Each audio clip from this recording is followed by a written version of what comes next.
চাঞ্চল্যকর এমপি আনার হত্যাকাণ্ডে জিজ্ঞাসাবাদের জন্য ঝিনাইদহ জেলা আওয়ামী লীগের সাধারণ সম্পাদক সাইদুল করিম মিন্টুকে আটক করার পরদিনই স্বরাষ্ট্রমন্ত্রী আসাদুজ্জামান খান কামালের সঙ্গে সাক্ষাৎ করেন আনার কন্যা মুমতারিন ফেরদৌস ডোরিন। সচিবালয় স্বরাষ্ট্রমন্ত্রীর সাথে সাক্ষাৎ শেষে সাংবাদিকদের বিভিন্ন প্রশ্নের জবাব দেন তিনি। এদিকে ডিএনএ নমুনা পরীক্ষার জন্য যে কোনো সময় ভারতে যাওয়ার প্রস্তুতি রয়েছে বলে জানান আনার কন্যা। এজন্য সেদেশের গোয়েন্দা সংস্থাদের সঙ্গেও যোগাযোগ হচ্ছে বলে জানান মুমতারিন ফেরদৌস ডোরিন।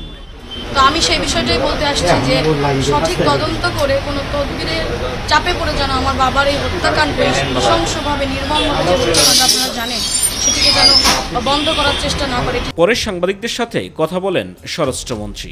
তদন্তে কোনো চাপের প্রশ্নই আসে না উল্লেখ করে তদন্ত শেষে বিস্তারিত জানানো হবে এবং দোষী কেউ পার পাবে না বলে জানান আসাদুজ্জামান খান কামাল।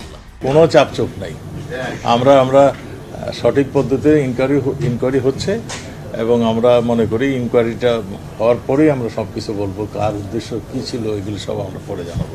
এমপি আনারের মেয়েটি আসছিল, তার বাপে হত হয়েছে, সেজন্যই তার একটা স্বাভাবিক তার বাবার হত্যার বিচার সে চাবে, এটি স্বাভাবিক।